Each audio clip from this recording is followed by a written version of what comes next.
I will be honest, literally the first time that I put the album on, I was like 30 seconds in and I was like, are they speaking Welsh? Is this what Welsh sounds like?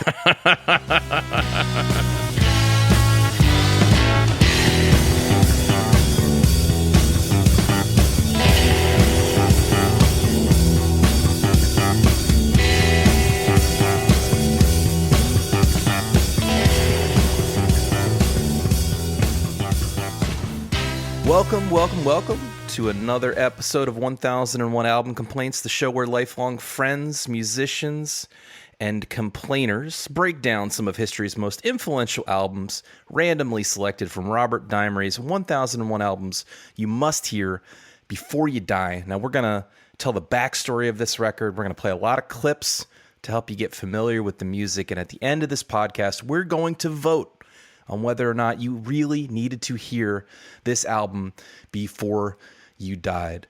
I have to warn you, dear audience, that although we have the utmost respect for anyone who puts pen to paper or song to tape, we also enjoy poking fun and nitpicking, even the music we love the most. So heads up, we're going to be having a laugh at this album's expense along the way, I'm sure.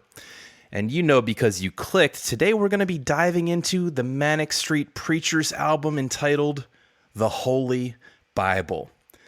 So to get you situated in our headspace and let you know what we've been listening to this week, let's play a clip of the very first single off this record, that you have an idea of what this record sounds like. We are going to dive in and introduce our cast of characters for the evening via a tweet-length review. And so this is an encapsulated review of the record. Tell us how your week went. We're going to throw it first to Tom. Thank you, Rob. And apparently I missed the memo where we decided to change the format of the show and instead focus on the list of Robert Dimery's 1001 pretty okay albums he heard once in the 90s. But I'm going to try to struggle through. Ouch. Okay, we're going to... Shots fired already. We're going to move on next to Marty. I'm going to really embody the complainer part of this podcast this week. Here's my tweet-length review. The Holy Bible by the Manic Street Preachers combines the blandest elements of popular 90s indie rock music with way too much world leader name-dropping.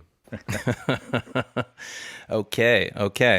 This might be a contentious one. We're going to see how this goes. We do have a very special guest, and we're going to give him a proper introduction after this tweet. But first, Rob, I would love to hear your tweet-length review.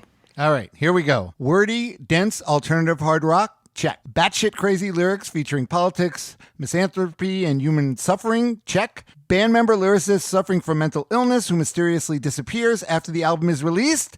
It's like a really dark Eddie and the Cruisers. Nice. And just to confuse you listeners further, this is also Rob. We have two Robs on the call tonight. My tweet-length review of the Holy Bible is gutter punk energy meets Guns N' Roses glam with a strong dose of earnest political idealism and working class resentment. I laughed, I cried, I hurled. What more can you ask for?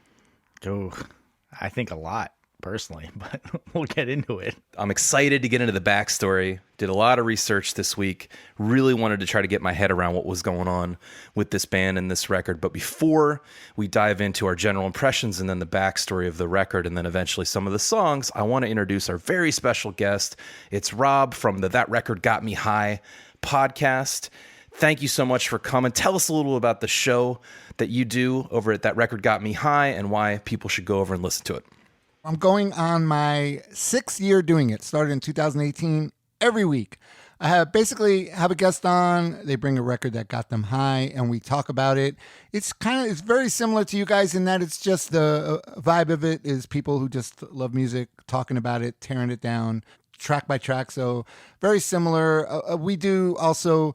My thing is we don't go by a set thing. The guest picks a record. Whatever they pick, I do within limits. I have said no for people for certain things, and usually it's something more off the beaten. We do a lot of off the beaten path, maybe not so much popular music, but just about anything's fair game. Yeah, it's a great show. I was listening to the metal episode today as I was reading some of our listener mail demanding that we take on Pink Floyd's Metal, ironically. Oh, okay, nice. But no, it's a fun show. Definitely treading in very similar waters to us, just kind of talking love of music, breaking down, analyzing some of the songs. So definitely recommend listeners go check it out.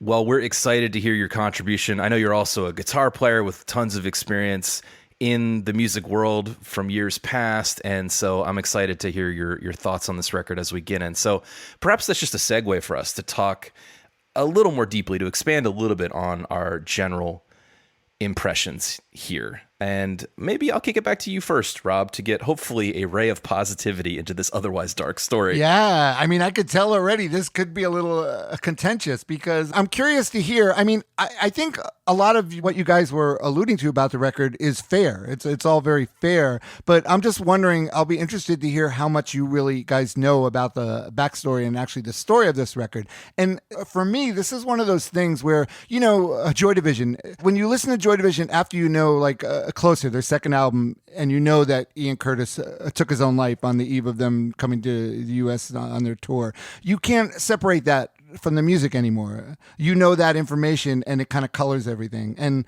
for me, that's what happened to me with this record too. I mean, I just kind of stumbled on it, and I thought it was interesting. But then when I did a dive into it and realized how it was created and the whole story about it, I became kind of obsessed with it for a while. But I will admit that some of that is because of the things that happen outside of the actual music, and that's on the actual record. I would love to jump in here because I think they're hard to separate, but I also don't think just because this band has tragedy in its story, and we're going to get into it, it's certainly not an automatic pass. And I'll tell you right now, I like the record. I think it's a fun rock record. I think fun. It's fun. I think it's a rocker. I think it's an interesting mix of these kind of sensational, fun rock songs with this really dark lyrical thing going on. And I like the fact that the band seemingly created those two elements completely separately from each other. I think that kind of helps it along. Oh, that is absolutely what I could not get past at all. Not the tonal difference. I am totally fine with dark lyrics and pop music. That's totally fine by me. My biggest issue was that the lyrics and the melodies were completely separately conceived. And so he's trying to cram these lyrics into the melody that was written seemingly with no concept of what the words were going to be. And it leads to this very rambling and honestly made the lyrics unintelligible. I had to go and listen to the song while looking at the lyrics to be able to figure out what he was saying 90% of the time. And generally, I'm pretty good at being able to figure out what a person is saying. I'm not even thrown off by like Radiohead or something like that. Tom York, also kind of unintelligible, but I can pick those lyrics out pretty well. But it led to this disjointed feeling, again, not in tonality, in like conception. And the fact that they never rhyme also really didn't help with the way that the things kind of washed against each other. Can't disagree, but that aspect doesn't bother me. But Marty, you go ahead. Yeah, I was going to say, I did the same thing. I was watching the lyrics while listening to the music, and I was like, I felt like the lyrics might be wrong. Because, Spotify has that feature. I was like, this doesn't sound like the words he's saying in a lot of the parts. And something about this record just bothered me, kind of like a dull toothache. It seemed just like a bunch of like okay players and okay ideas coming together to make an okay record, kind of like what Tom said. But I do appreciate a band based on their story, so I'm interested to learn more. I mean, I had a similar experience with like the band T-Rex, where I was kind of lukewarm on their music until I found out how much of a weirdo Mark Bolan was, for instance. So it's going to be good to hear the story of the band. Maybe I'll come out with more positive things to say about the band. I do have to say that musically, I actually kind of liked the album musically, and I thought Sean Moore is a pretty good drummer, and he does interesting things, not necessarily super technically proficient things, but there's a lot of interesting rhythmic elements to it. And I thought that, generally speaking, that the musicianship was good, and if it had been given a different vocal treatment, because I also kind of don't like James Bradfield's vocal delivery about 40% of the time. There's some times where he sounds great, and then there's this sort of punk sneering delivery without the intensity behind it that I think would make it more palatable. Overall, I don't hate the album, and I think Wire he's a good bass player. He's utilitarian, but he's doing what needs to be done to move these songs along. I just really wish that they had completely redone the melody and taken 40% of the words out, and it would have made it much more impactful for me. Okay, I think that's a reasonable criticism of the problems with this, and I certainly don't think this is a perfect album. But I have to say I mostly disagree, and I guess I'll be defending this album for most of the time. Good. Thank God, because I was afraid I'd be the only one. Let me just say that when I first listened to this, which was only a week ago-ish, I knew there was more here. I could sense that it was a rock record, that it's of its time, some of the criticisms you're mentioning, but I also knew right away that people are really, really devoted to this band on a deep level. And I think there's a not insignificant number of people who would call this their favorite record. And so I really I spent extra time this week listening, more than I normally do, to try to understand that. And so I want to try to bring that to the table. I'm not a lifelong Manic Street Preachers fan. In fact, I had never heard of them before they came up on the Albinator. But I think the musicianship is great. I think the musicality of the band is extremely strong, although it's definitely of its time. They don't really rest on their laurels and just strum along. It's rhythmically interesting consistently. I think the guitar player's great. I think the bass player's good. I like the singer. But I want to go back to something about the story. Marty said he's interested in the story. Rob, our guest, mentioned the story is sort of inseparable. And I think a lot of the ethos of this show, at least for me, is understanding that context. It's not just about the music in a vacuum. It's about the time it came out. It's about what was going on with the artist. So let's absolutely dive into some of that background, because I have a lot to tell you. And again, just because they're a tragic story does not mean they're unimpugnable at all. The Manic Street Preachers story is a story about a band from a far-flung corner of the country, a band both anachronistic and futuristic at the same time. It's about a working class, politically minded alternative to the rise of Britpop good times and lad culture. It is also a story about mental illness and self-harm and eating disorders. So fair warning for any listeners who may be rather freaked out by that. This is definitely going to get a bit dark. And of course, if you're struggling with any of these problems, know that asking for help is a sign of strength. I hope everyone knows that. But okay, all that said, we're going to do our best to keep it as light and airy as possible, given some of this subject matter, because I assume that's why you tuned in, is for the hilarity. So the Manic Street Preachers, or the Manics, as they're known, are from a small part of South Wales called the Valleys, specifically a town called Blackwood. It's a little outside of Cardiff. And we're talking post-industrial town in complete decay. Factories closed, mines been shut down, there's no money coming in, community struggling kind of thing. And I don't know if we have touched upon it. I don't know why we would touch upon the miners' strike of 84, 85. But it's arguably one of the most important political moments in recent UK history. And it definitely has a place in this story. But it was basically like the last gasp of the mining unions to stand up to increased offshoring and mechanization and mine closures as the resources of England and the UK in general became more and more expensive to produce. And long story short is Margaret Thatcher won that battle, and a lot of these mining towns went into ruin shortly thereafter. And so that's kind of like the setting for the beginning of this band where these guys grew up. We're talking about the 80s in Wales.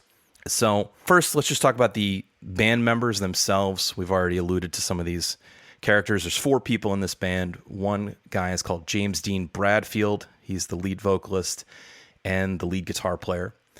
There's a guy called Richie Edwards, also sometimes credited as Richie James. So I'll probably just shorten his name down to Richie consistently.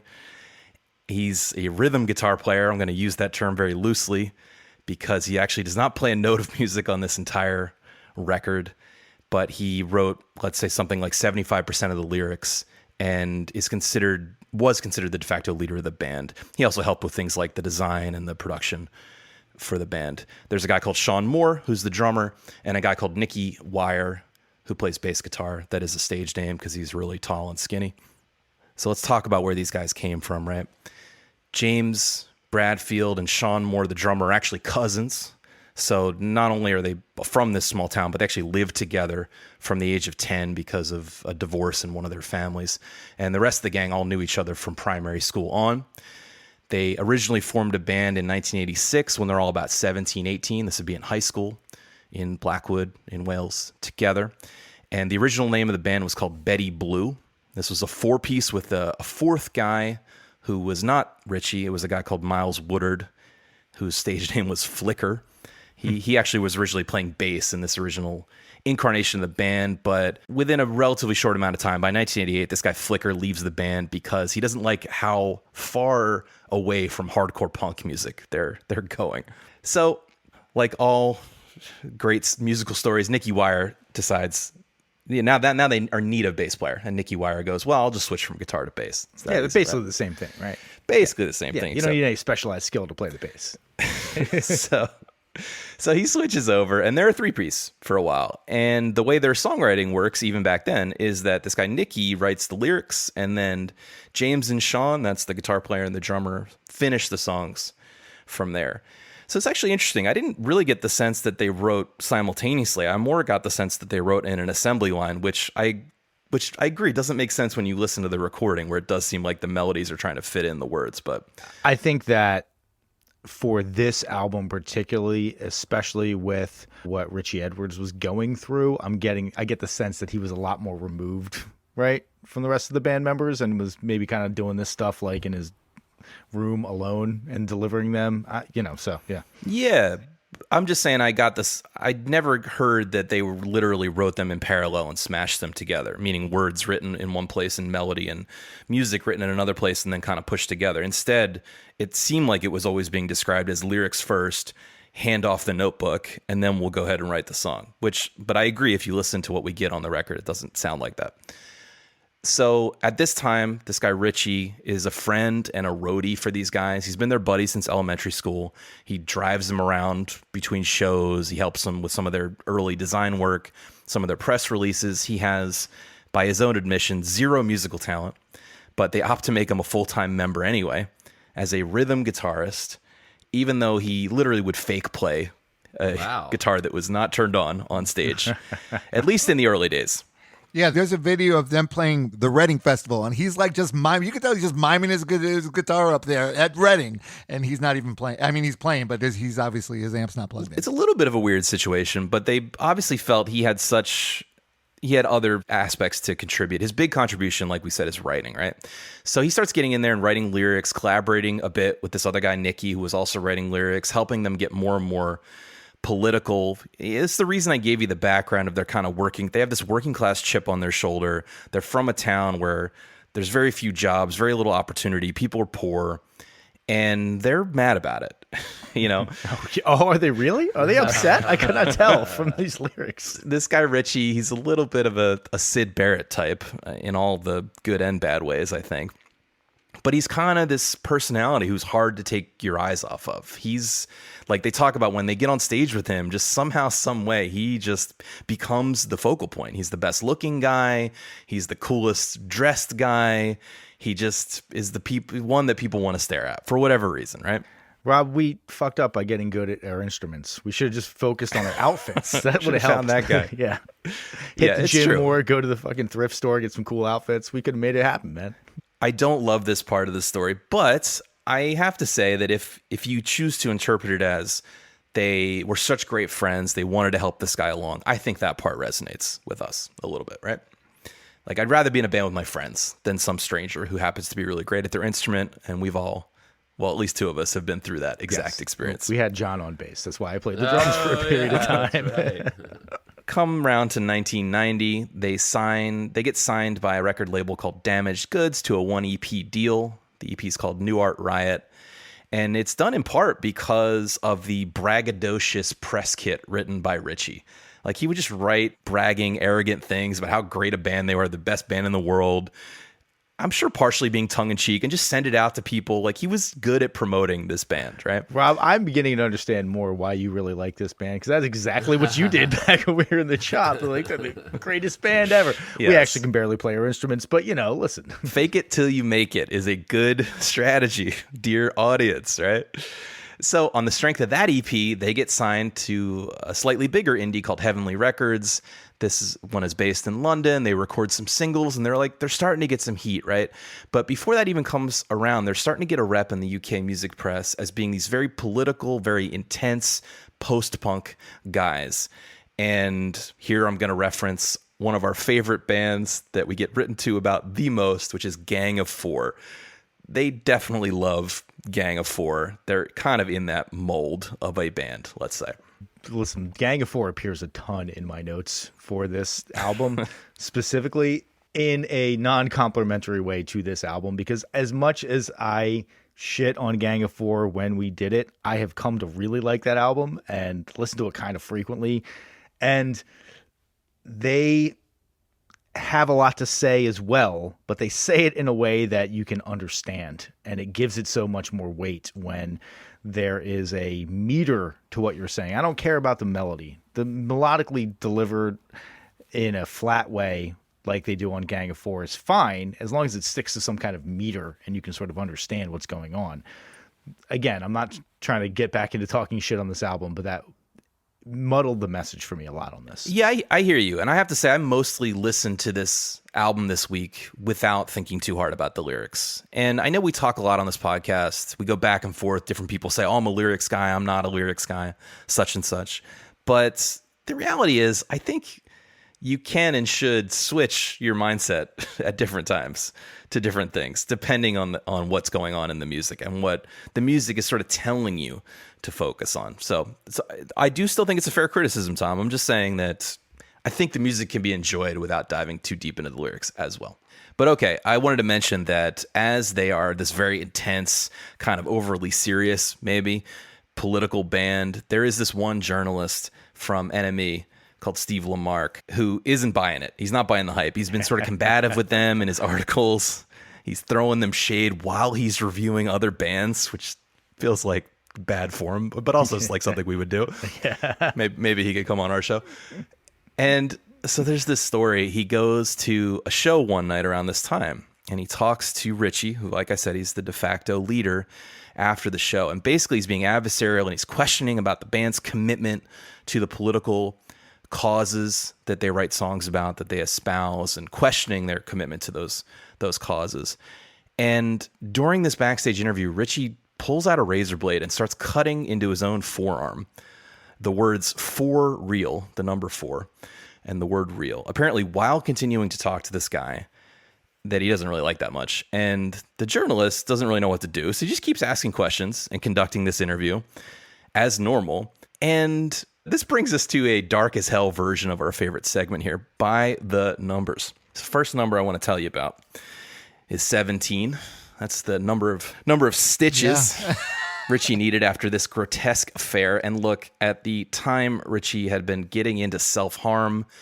Bandmates said he had been stubbing cigarettes out on his arms and stuff like that. And sadly, I don't think his bandmates or anyone around him really understood the implications of this behavior, or at least not fully.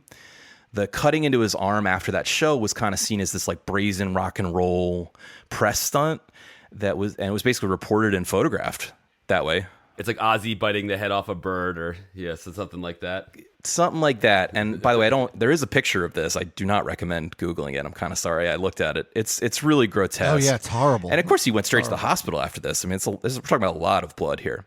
So next number I want to throw out there is 250,000.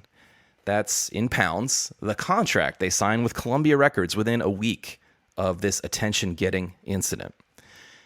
I can't say for certain that these events are related, but it gives you a bit of a sense of how these behaviors are kind of easily written off as rock and roll excess and showmanship at the time, and not really maybe given the weight that maybe they should be given.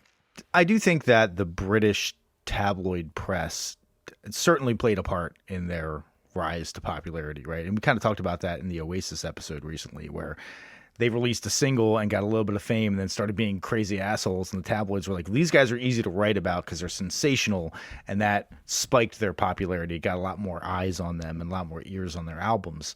And I'm not trying to entirely shit on that because so much of rock and roll is self-promotion, but I did get a sense in my research that you talked about not being able to separate the situations around the band from the music.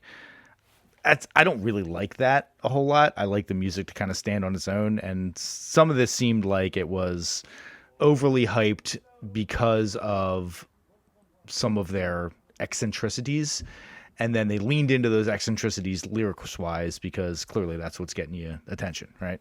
Yeah, it could be. I think another way to process that might be, I mean, I do think it's a fair criticism. That's certainly possibly what's going on here. To my eye, listening to interviews with these guys, listening to the lyrics, like reading their story, they come off to me as very earnest. And maybe it's because of what happened to them. You know, it's possible. But I guess another way to recast that story about the press is that that's all fun and games, but that's also how people get chewed up in the system, unfortunately, right? And you know, it's obviously it's hard to predict when you're a journalist writing about something what effect your words are going to have, but you should think a little bit about it. In the early 90s, those two things, journalism and music, were kind of always hand in hand. There's always some sort of public events that would happen related to lots of musicians. I mean, you talked about Guns N' Roses earlier, you know, with Axl Rose, like pissing in an airport floor, or, you know, all kinds of stuff were going on. So I think that wasn't super uncommon for bands to get caught up in these publicity type events. Sure. Or even you throw it to a little later, like Britney Spears getting chewed up by the music machine and then very publicly having a breakdown, and that being a huge story that everyone's like, oh, we can make a ton of money following her around and watching her go crazy. It's, you know, it's a little exploitative, certainly. For sure. So on that Columbia Records contract, they record their debut record called Generation Terrorists and are very vocal in the press about how it's going to sell 30 million copies and how they're going to sell out Wembley Stadium and set themselves on fire live on top of the Pops. And the context for these brags is our next number, which is 40, the average number of people they were playing to at the time while they're making these brags. We're talking empty clubs, but they had big dreams. And like you said, the press was definitely eating it up. The bravado and fake it till you make it attitude is a big part of what resonates with me, let's say. Not so much the rock and roll excess aspect, but that was something they had in common with, I think, the times. You know, they were coming of age in this Britpop era, kind of at the tail end of the hair metal era. We've already referenced Guns N' Roses. So next number I want to throw out to you, 10 million. That is the estimated number of records sold by Manic Street Preachers worldwide, which is a lot. That is a lot. Given that I'd basically never heard of them until last week. Mm-hmm. Perhaps it's indicative of just how big this musical world can be. Perhaps it's indicative, as some of our hate mailers like to tell us, that we know nothing about music and how dare we. But clearly, they've made some kind of impact on the artistic world. It was uneven, their record sales. They were never big in the U.S., right? They were primarily... That is correct. Yeah, they're definitely Europe, UK band. But I just wanted to cut in real quick, just for you guys, especially Marty and Tom, who probably don't know. I think like this record is an outlier for them as far as the band. Their later records, you guys would probably really like them because it's good hard rock, played good, and that whole thing with the lyrics and everything that turned you off, Tom, that's not really going on anymore. And they just sort of turned into this good band. But this album is really an outlier for them. Fair enough. And I will say I was intrigued enough by them that if another of their albums comes across my plate, I will not be like, nope, no chance. I will definitely listen to it. Again, like I thought the album was okay. I part of me is just sort of admitting that I don't get it. Yeah, I think that's fair. And it took me some time to get as well. So I'm going to try to bring some of that context to close out our By the Numbers segment. The last number I want to tell you about is more than I'd care to admit, as in the number of hours I spent researching, listening, and generally trying to get this record on a deep level in prep for our show tonight. Listen, we always try our damnedest to get the full story, but this week I felt an instant hard to describe kinship with the record, I'll be honest, even though it was my first time listening, and I really wanted to spend the time understanding it. And I recognized instantly that this is one of the downsides of how we do things, that it's not a lot of time to really get comfortable with something. So just letting you know that I wanted to spend that time understanding it and understanding the band and what happened to them so that I could bring it to you, dear listeners. So thank you for being here, for streaming this, for caring enough to come every week and support what we're doing here, because it's definitely a labor of love.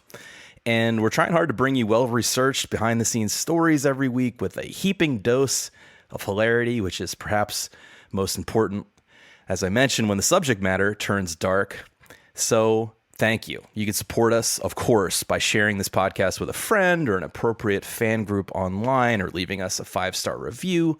Or if you care to hear even more of our sonorous voices, hop over to Patreon. It's linked in the episode notes to hear our brand new bonus show called Song Battle, where we use a bracket system to argue over and eventually crown the best song of the 1990s. It's only $5 a month. It's a beer per month. You get some cool extra stuff if you're inclined. But regardless, we're going to keep bringing you this totally free weekly deep dive on records. Okay, back to the story of the Manic Street Preachers.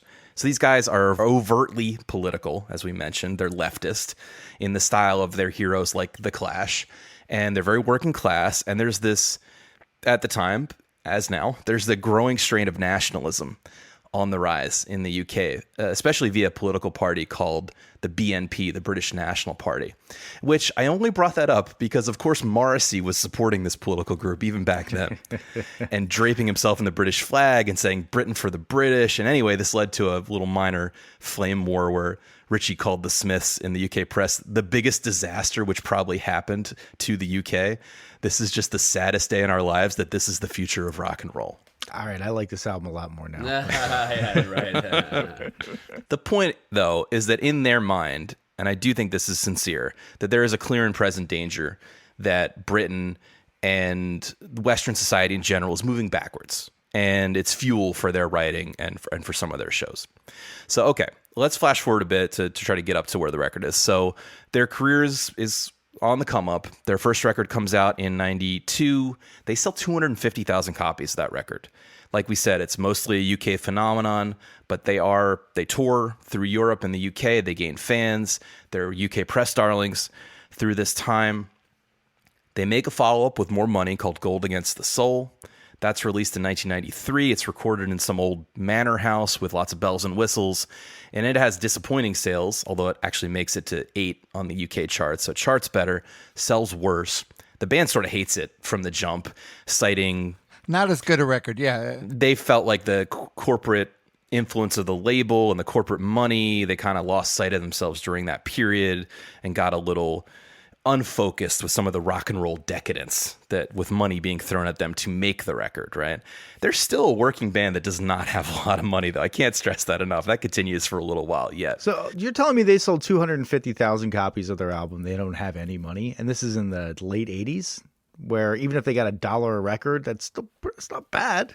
And they're touring. That seems like poor money management. It's possible it's poor money management, but their next 2 records do not sell so well. So I think that is part of the problem. It could be that they spent too much money on making that second record too, which the label likes to give you a free credit card, but then you pay it all back, right?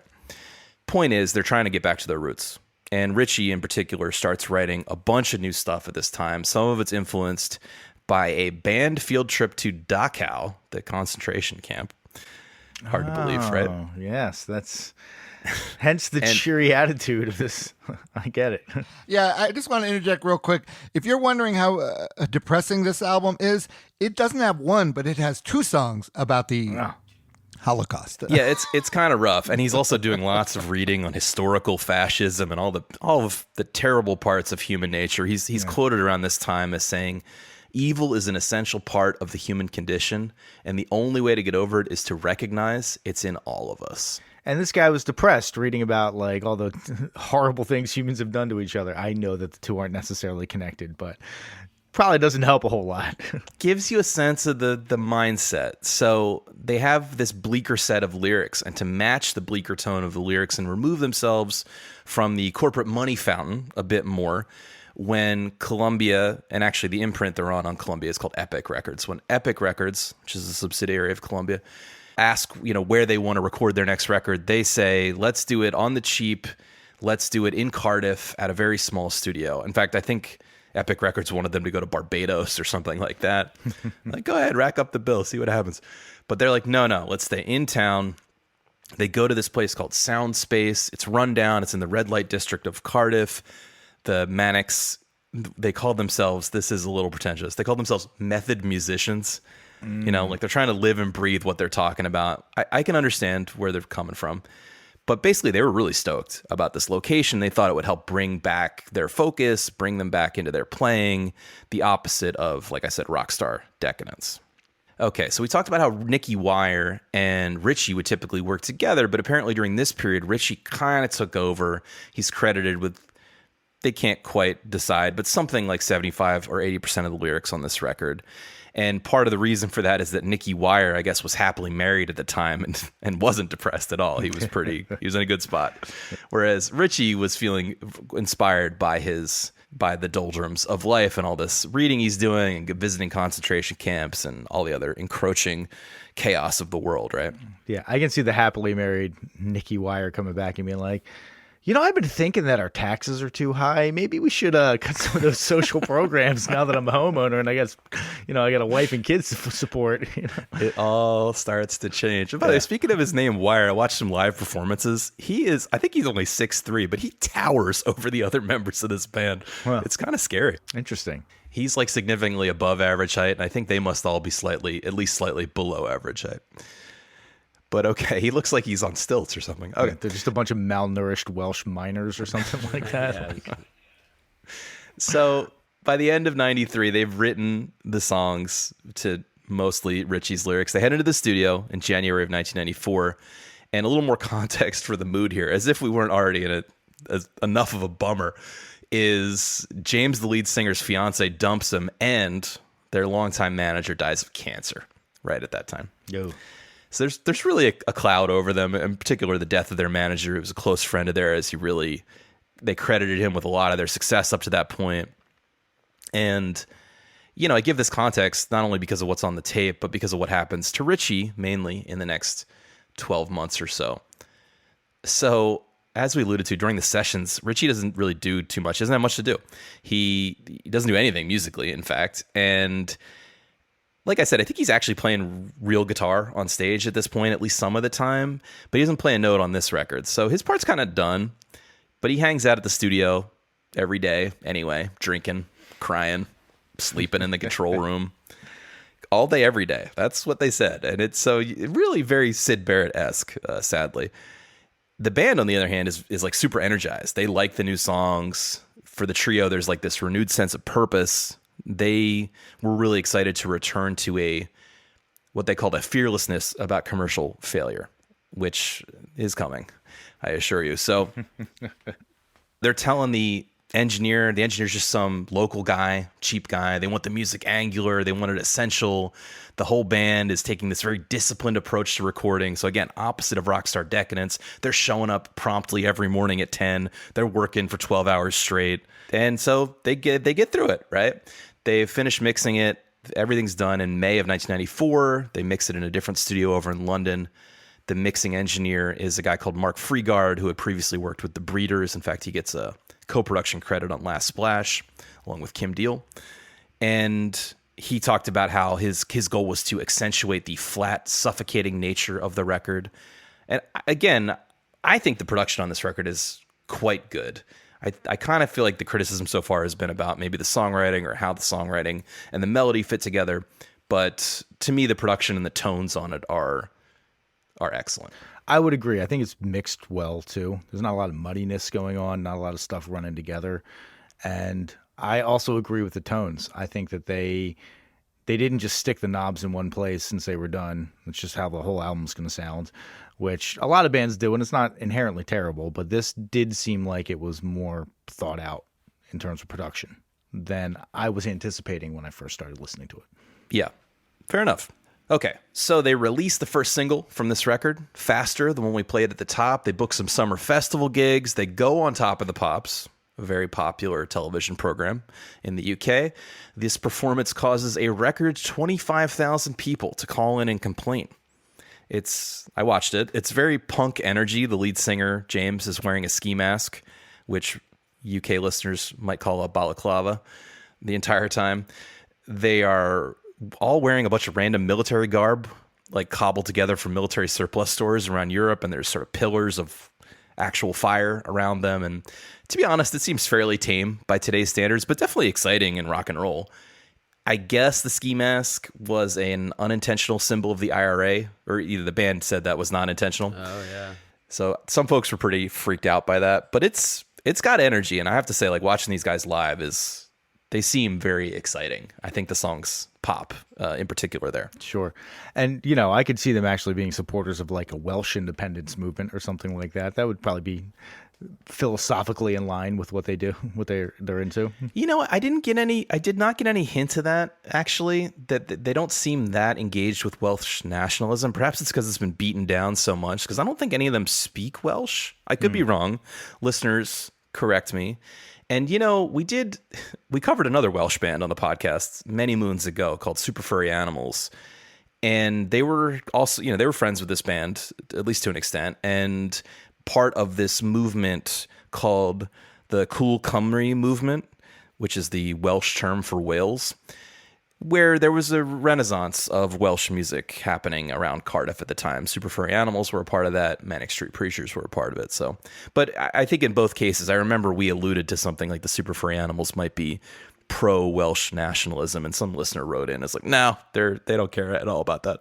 I will be honest, literally the first time that I put the album on, I was like 30 seconds in, and I was like, are they speaking Welsh? Is this what Welsh sounds like? Because I can't understand a fucking word this guy is saying. And then it got to a point in the song where it's like, oh no, I definitely recognize like 4 or 5 words I know in a row there. So that, okay. You mean after like the sample that begins every song that goes on for the first? Yeah, 30 yeah, seconds, oh yeah. right? After the weird sample, yes. Okay, we're almost at the end of our story here, and then we are going to talk about the songs, but let's finish it out. So they start playing some shows before the album comes out. You know, first time they're playing the songs. There's this story about how, I just thought this was interesting, they're really big in Thailand. For some reason, some Thai DJ was like playing the hell out of them. And so they have all these fans, and they go to Thailand. That's the first place they play these songs. And there are these young fans there who have the "for real" thing like written in Sharpie on their arm, like that's a badge of honor. And some young kid fan presents Richie with a set of ceremonial knives and asks if he will use them to cut himself that night on stage. And Jesus, he does do that.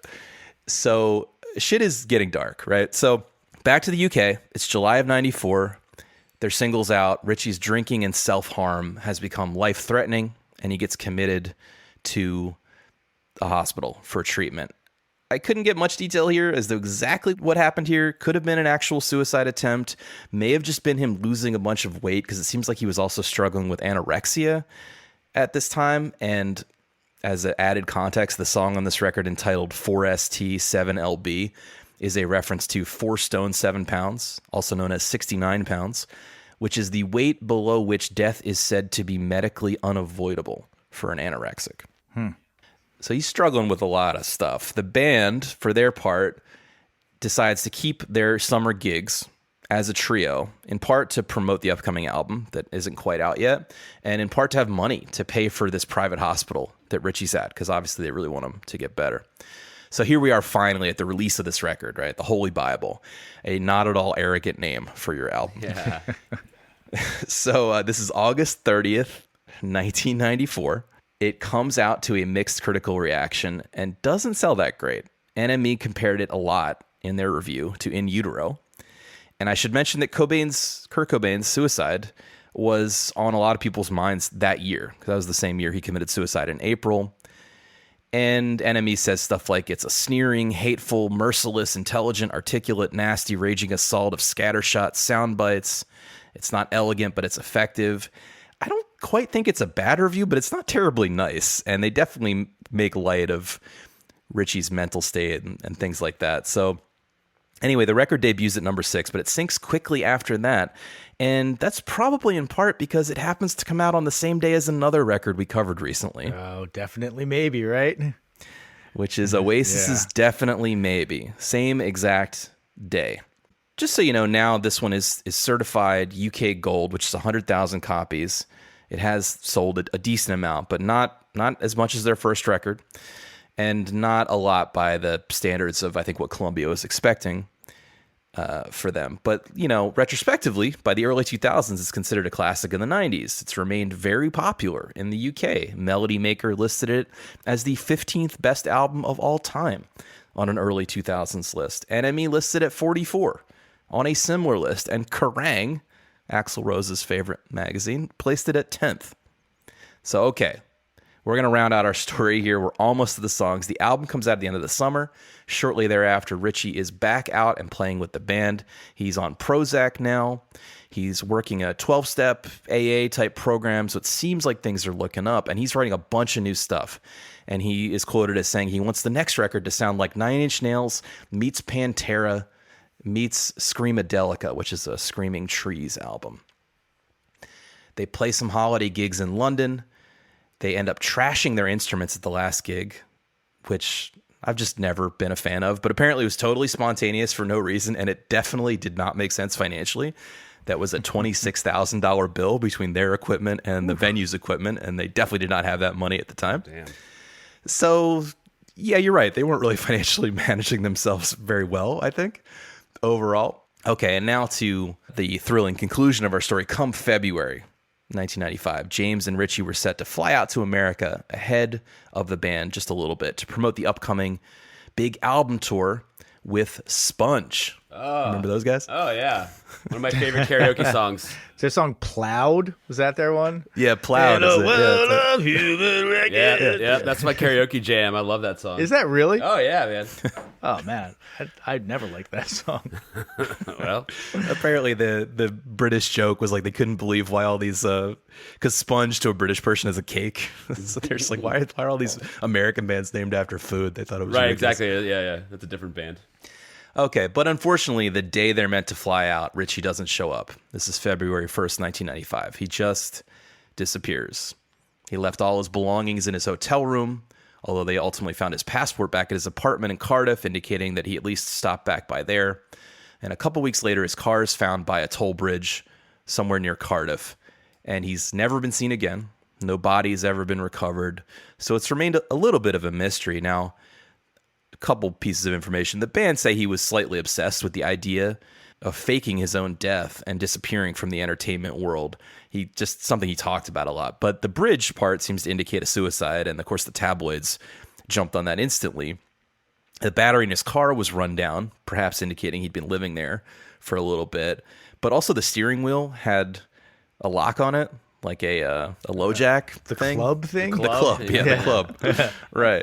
Right, which maybe indicates that he was going to come back. Anyway, there's no physical evidence that he took his own life, but that is what we can surmise. Over the years, fans have reported seeing him at various foreign places, but no credible sightings. And his family finally decided to rule him legally dead in 2008, so 14 years later. But he was 27 when he disappeared. So 27 club. I really have to say, a big part of what I was the most excited about for this episode was for you to bust out your cork board with the strings tying all the different aspects together and True crack detective. the case on this one. Right. Yeah.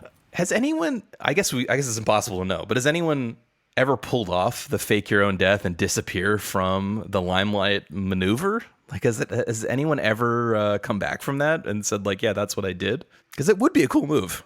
Eddie did from Eddie and the Cruisers. You remember the end of it? He was standing in front of that the storefront watching the TV. Are you talking about a watching movie? The story about his band. Yes. Do you guys not know Eddie and the Cruisers? How much younger are you guys than me? I think I might have seen that, but I'm talking about a real person. People said this thing about Andy Kaufman. They said obviously about Elvis, Jim Morrison, but it's never happened, right? Billy the Kid Al has Capone. been famously said to have been wrongfully listed as dead, but there was an old guy later that kept saying he was him. Right. There you go. Yes. Yeah, Hitler. that's another one. People have said it about Hitler. Well, let's draw a little bit of a distinction between places where there was a body to be found, and this time, which is a little mysterious, that no body or remains have ever been recovered. Yeah.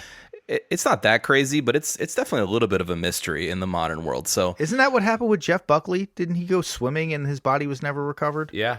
oh, that's a good point. Yeah, he's presumed drowned, I believe. Yeah. Right. So maybe it's something to do with water where that can happen, right? But okay, the somewhat happy ending here is that the band, after a while, decided to continue on and make a lot of Richie's new lyrics into new songs, and their follow-up record, Everything Must Go, sold way more records. In fact, it went platinum.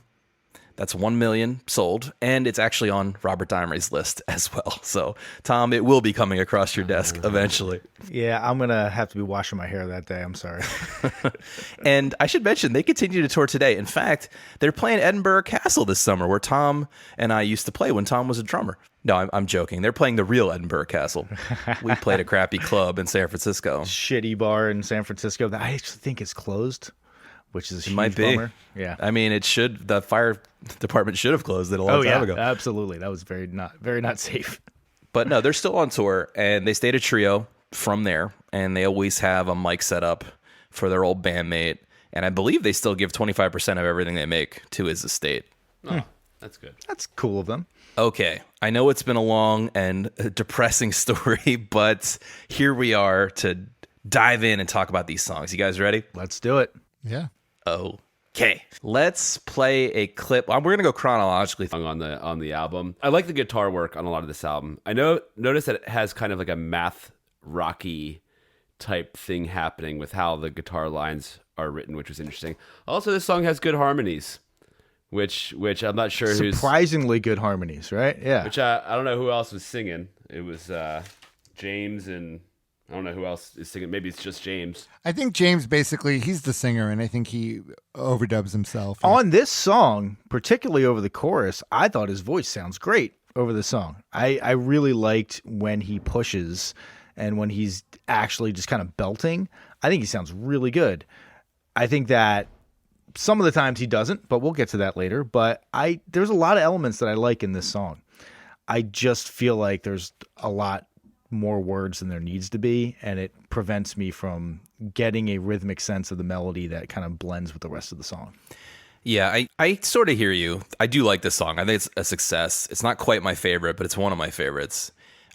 In addition to the math rock comment, I think there's a menacing quality to a lot of the riffs that's really interesting to me, that separate it from other, like in some ways a track like this is dated. It definitely sounds like 90s rock. The way the pre-chorus opens up to me is very 90s, although it works, right? But there's something interesting going on. Maybe it's because the guitar player and the drummer grew up together and have been playing together so long. There's this like strong rhythmic interplay concept of what those two guys do. And yeah, I don't know. To me, it's like triumphant and fun. But sorry, to your criticism about the lyrics, I do know what you mean. I almost wish they were singing in another language, because I've kind of tuned it out in my listening experience a little bit. These lyrics they're weird. They're very weird. They're about prostitutes. I mean, literally the opening line on this record of singing is "for sale, dumb cunt, same dumb questions." So you kind of know why they didn't make it a single, right? He talks about like rip his cock off and make him a girl and fuck him and call him Rita. Like, yes, all right, it's pretty fucked up, right? But I do think it's kind of interesting though to pair that with this strong underlying pop sensibility. But I think the main thing I'm responding to, and you'll hear this on all the songs in my comments, is I think it rocks. Yeah, this is the song. This is the first song I heard, I think, from this band. I heard this song and I thought, wow, that's kind of cool. It's interesting. And then I liked it. And then I actually got the record. But when I read the lyrics, yeah, like you were saying, Tom, the lyrics didn't make, I was confused. Yeah. Like, these aren't the lyrics in this song. And then, and these lyrics are really, really dark and fucked up. And but it's funny, what you think of as a flaw, I almost think of as a feature, because I'm just impressed. I know you guys have all, are all musicians and have written songs, and to take someone's lyrics, and sometimes it's like awkward to try and put it to music, but the fact that James Dean Bradfield didn't change anything, didn't take stuff out, just kept all these lyrics and somehow crammed them into this song. I don't know, to me, it's just like impressive. And once I knew what the lyrics were and I listened to it, it just all works for me. It's weird, but it all works for me. Frankly, I enjoyed reading the lyrics. Like, I liked the lyrical content, and reading them, I actually liked the lyrics a lot. I just felt like he was trying to cram 40 words into where 20 words would have fit a lot of the time. Yeah. Yeah. This is kind of a side note, but do you guys know who Carl Blau is? He's a singer, songwriter. He lives in Philly. He publishes books of just lyrics and encourages people to record songs with his lyrics and send them to him. So it's kind of a cool idea. Maybe this band could have maybe benefited buying his book. Well, here's something we've avoided so far. I'm not sure I fully believe this, and this is going to be sacrilege to anyone who loves this band, I'm sure. But this might truly be a Syd Barrett situation where, because these lyrics are interesting and dark, but they border on overwrought consistently, right? And so maybe it is a Pink Floyd situation where the band needed to jettison this person to kind of take off a little bit more. Because I think the music is kind of unimpugnable. I love the music here. I think if anything's holding me back from full embracing, it would be the lyrics. And I do appreciate the context of the story of friendship and, where this darkness came from. That's an important factor. But that might also be true. They might have gotten better when they just worked as a trio. That's a good point. Yeah. Let's move it right along here to That there's no spacing in between any of this. It was all just crammed together as one run-on word. I could even read the whole thing. Like I couldn't get it to expand. I still think the song rocks. I like they do the alternating 3-4-4-4 thing. Again, I think they're really strong rhythmically, and I know we talk a lot on this podcast about lazy songwriters. I feel like that's not happening here. I feel like they're always there with another part.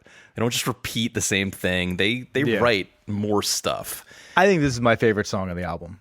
They really, I don't think they really knew what they were. They knew. They definitely knew. That. The entire song is tongue in cheek because they're talking from the perspective of who they consider an asshole. That's there ain't enough white in the stars and stripes. Can we also point out for a second how incredibly cringeworthy it is? The whole conservatives say and Democrats say before they say there ain't no white in the ain't enough white in the stars and stripes. That is a little cringy.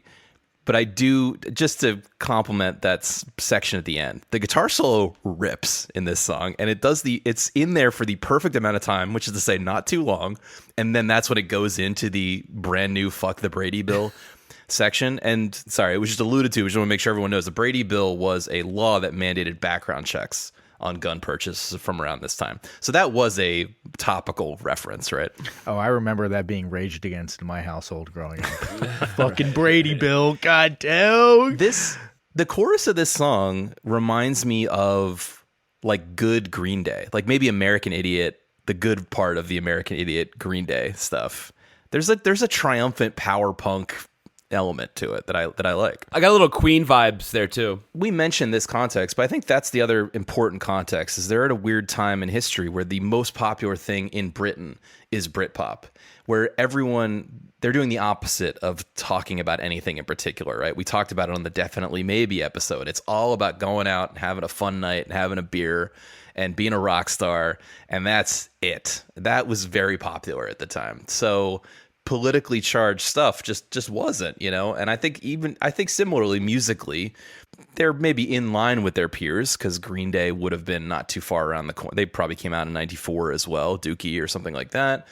Or I think some of the stuff sounds a little bit like Nine Inch Nails. We talked about Guns N' Roses, right? So context is important. Okay, let's move on down the list. Next song we're going to talk about is called Archives of Again, and realize that I can't separate the fact that the person that's writing these lyrics has a real mental illness and was struggling, and he's sort of raw and makes it all so raw that this is all being presented like that, and they didn't try to clean it up. They just put all these like really dark lyrics that it's almost like too much, too over the top, but they just put it all out there, and it is too much, and it is too much, and it is too over the top. But I don't know, for some reason it's something that really resonated with me. I didn't hate this song. I like a little bit more when they have a bright aesthetic in the music to contrast the darkness of the lyrics. And I thought this one leaned a little bit more into the darkness. And if I'm going to cast a little bit of shade at Nicky Wire here, this bass line sounds like something that I would have written in high school. I was going to ask you about that. Oh yeah, all right. This is fucking rocking, baby. Yeah, it's not the most sophisticated bass line. I don't think it needs to be sophisticated to be successful, though. Actually, I hear what you're saying. This is definitely more that menacing machine vibe. This is the one that reminded me a little bit of Nine Inch Nails, or maybe Nine Inch Nails, right? More accurately, the David Bowie "I'm Afraid of Americans" era, where he's clearly like pulling from that kind of industrial Nine Inch Nails thing. I thought this was maybe the best produced track, so I'm tempted to call it my favorite. It was kind of a toss-up for me between this and the first track. And the other thing, I love like the guitar tone here in particular. You get this snarling guitar. I think his guitar playing and tone are generally pretty on point. The timestamp I want to call it is 4:18, where he gets this great tone. It's like metallic, it's unfeeling. He gets a little bit of like slash melodic stuff, but there's enough crunchiness in there too to really. He's really good. James Dean Bradfield is a really good guitar player, and you could tell. You mentioned Slash; he's a really big fan of Slash. I mean, you'll see him with a less to do. Yes, to do all this as a trio effectively for most of their life as a band. I wanted to mention too that the other thing this song kind of reminds me of that I like is when he gets to the pre-chorus shouty part. It really reminds me of Roger Waters as Pink on the most deranged tracks on the Wall.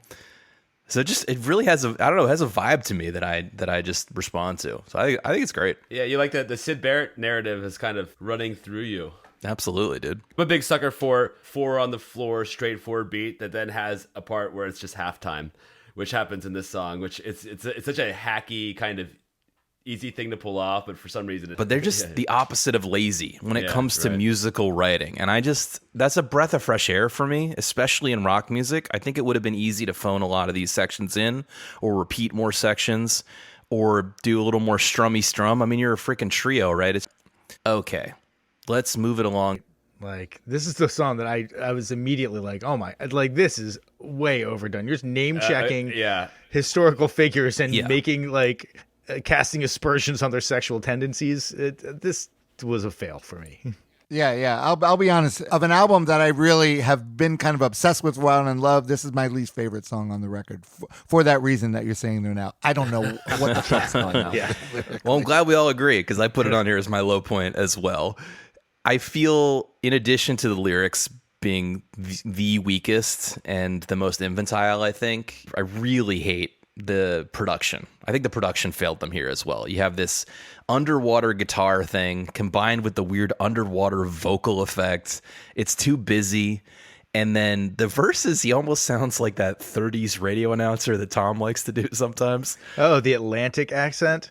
Yeah, exactly. Boris Yeltsin likes to fuck little boys. That said, watching a few of their live shows, I do see how I think sometimes for bands it can be challenging because if they're playing these songs live, and especially if they're road testing them before they record them, they get a weird feedback loop from the crowd. I see how the chorus of this song was popular at arenas and stadiums.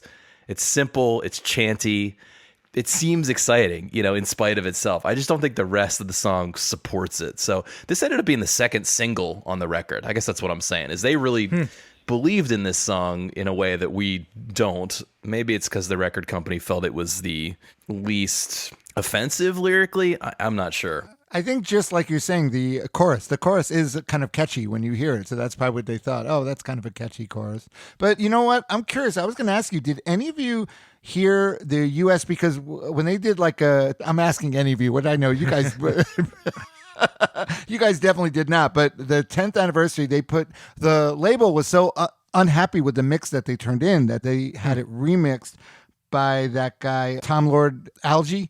And he remixed it, and they wanted that to be the U.S. mix of the record, but it ended up never using it. But when they did the 10th anniversary reissue, they have it. So it's on Spotify now. You could hear it.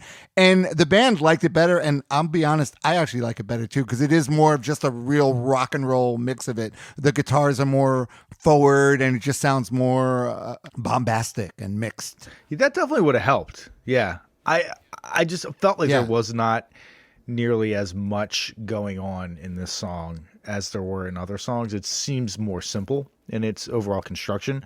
And again, maybe that was a positive thing. Maybe the record company was like, hey, this is like easy. It's more pop songy in its construction. It's fewer chords. There's not as many rhythmic changes and stuff like that. But that's what kept me interested in this band during the course of the week, is the rhythmic aspects and the care that went into the construction. And this one just didn't seem to have that. Plus, I think his vocal delivery on this one is my least favorite by far, because he has this kind of the sneering punk affectation, but that only works when what you're saying justifies that or like is cool enough for you to have that sneer because you're saying something that's thoughtful or political or even just aggressive. And this just seemed childish. And so, yeah, missed the mark entirely for me. All right, let's. He's just doing like a shredding, just like a shredder solo. I was genuinely surprised by that because I really think his guitar work is really on point throughout the record. So this really felt obviously lacking to me, and I'm surprised they didn't go back and do it because it seems like a lot of care was put in. This is one where I kind of understand what Tom's talking about the total lack of rhyming. Like the way these verse lines are just out there naked, you got to be really confident that what you're saying is going to land with meaning on the listener to just unabashedly not rhyme. So I think that criticism I'm feeling it in this song. That said, it is rhythmically interesting. You got a verse again that's really only one chord, but I think they keep you entertained throughout with the sense of rhythm. One thing that's interesting about the lyrics, I will say, is that you could reimagine them as like Marilyn Manson or like Slipknot without having to stretch your mind much. Yeah, reading the lyrics now, I'm just looking over the lyrics now, and you're right. These lyrics could be like a Marilyn Manson lyric. Yeah. I will say that this is the one that gave me a real serious Freddie Mercury vibes on his voice. Dude can wail when he gets up there. He's got a good voice. No, he sounds good. I do get why this is the single. I think it is a fun rocker of a song. I call it like a roller coaster. The way they kind of loop these parts, it does kind of elevate it from a pop song, and that plus the vocal affect does remind me a little bit of Queen and how they're able to stitch those parts together. So we kind of started with the complaints and worked back to the compliments on this one, but definitely not my favorite. But yeah, I mean, I would recommend going and checking out that Top of the Pops version of this. I think it gives to see these guys play live even a little bit, I think gives a little additional context as to why they were popular. Yeah, I think that particularly over the chorus, there's some nice like chunky guitar work that's going on over the chorus that I really like, and it contrasts well when that like descending bass line comes in. It's a well-constructed song. I wouldn't say that this is my favorite, but this is maybe my second favorite song on the album. I did like If White America, blah, blah, blah, better than this, but it was relatively close. I enjoyed listening to this one, and it came at a good place on the album because I was needing something to bring me back into it. Honestly, on multiple re-listens through, I was kind of losing the thread of the album by the time it got to this, and it did drag me back into more attentive listening. Yeah, I mean, we haven't brought it up yet, but it's a long album. This is classic CD era. They put too many songs on the freaking album. I don't need an hour's worth of your music. You really could have trimmed it a little bit. And another thing that's nice about this is one of the tighter songs. They tend to write these like 5-minute songs. So getting to something that's 3 and change, you do kind of take notice of that. Yeah. Okay, I think we've gabbed quite enough about the Holy Bible by Manic Street Preachers. It's time to vote. Did you really need to hear this record before you die? I'm going to throw it first to Marty. Unfortunately, I don't have room in my 1,000 albums for this one. I'm excited to knowing that there's another one of their albums on his list. I'm excited to hear that one, and maybe that one will make it, but this one does not for me. Tom, what say you? Yeah, Marty, you actually nailed my sentiment perfectly. I don't hate this album. I thought this album was pretty good, but I don't have room in my top 1001 for it. So, sorry, it's got to go. Good thing we invited guest Rob on. Rob, what do you say? Well, shockingly, I'm going to say, yes, you know what? I fully admit this album is definitely not for everyone. It's a hard listen. And I've always had a problem with things like Daniel Johnston and stuff. When there are people that it's obvious that they have mental illness, it almost feels like they're exploiting them in a way. Listening to it is almost like you're exploiting because you hear that they have a mental illness, and it's sort of like you're almost too close to it all and too raw. But for me, there's so much going on in here that it's just this one man was having struggling with so many things and trying to get it out. So just for that alone, I feel like it's worth listening to, and people just diving in, and then maybe that's it, maybe putting it away and then not thinking about it anymore. Fair enough. Okay, well, I think it's fairly obvious. I really liked the record. It really grew on me. The story helped. I'm excited that I discovered this band. We joke a lot about Robert Dimery's over-indexing on UK records. I do think that's true. But the ideal scenario, right, is that he picks up on something that absolutely vital and important that we as Americans missed. And I completely missed this band. I think that's kind of what happened here. I should point out I have not listened to the rest of their catalog yet, so I'm excited to listen to more of them, but I will definitely listen to this record again. It's a yes for me. And given that it's a tie goes to the runner. Manic Street Preachers, baby, you're on our list. You made it. All right. Congrats. Okay. Rob's stacking the deck on this album. This is a fix. It's fucking rigged. Thrilling conclusion. All right. We just have a couple things to get to here before we close out for the evening.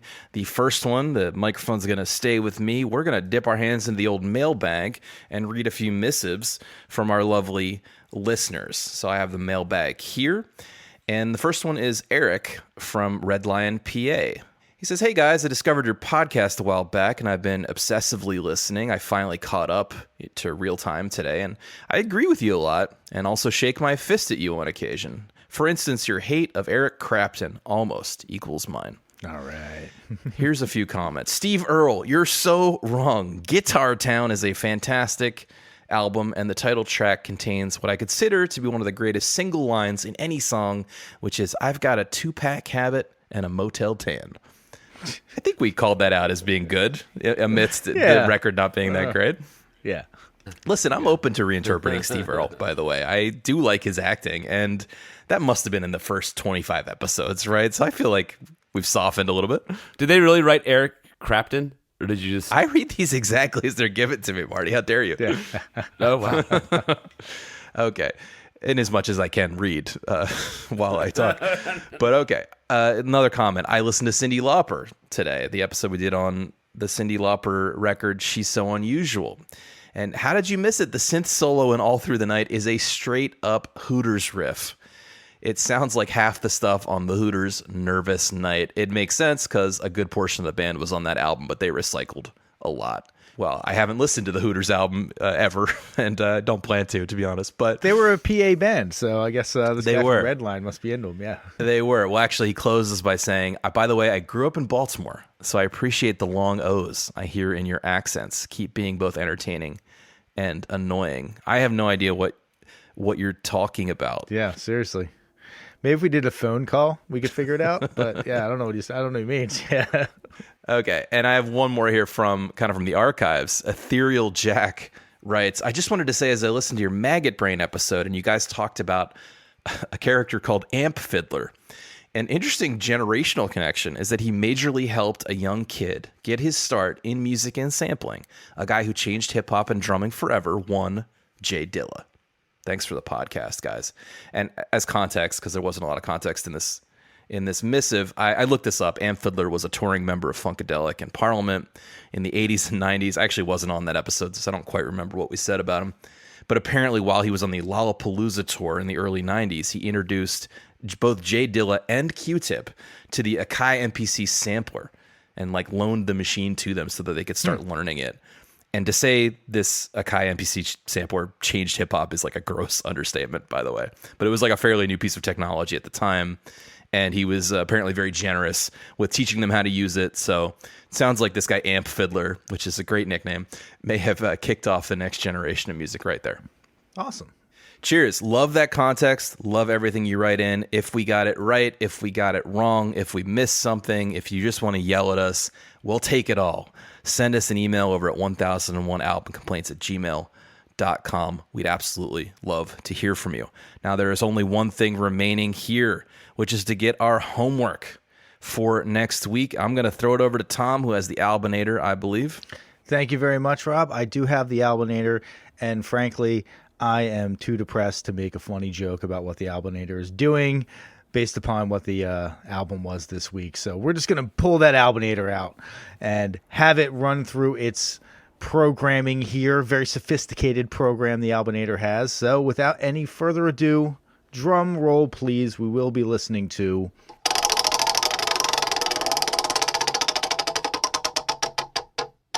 The album is Gasoline Alley by Rod Stewart. Ooh, Rod the Mod. I am not super excited about that. Yeah.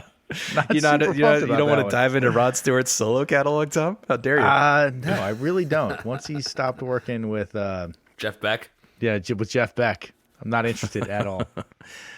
Okay, well, that'll be an interesting journey to undertake. Special thanks to Rob from That Record Got Me High podcast. I will say I was really excited doing this. I've listened to you guys, but I'm glad when I first started, I started my podcast like 6 years ago. And originally I had a partner, Barry Stock, and I made a list of records that I wanted eventually to do. And this album was on there. The Holy Bible was on there. And we still have not done it on That Record Got Me High. So I'm glad I got to come on. Oh, okay. Well, that's right. I'm glad you got to come over and do it with us. We appreciate you coming over. Go listen to Rob's podcast. It's a great, fun, deep dive, and probably a little less complaining because people come on talking about records they actually like. But so maybe, who knows?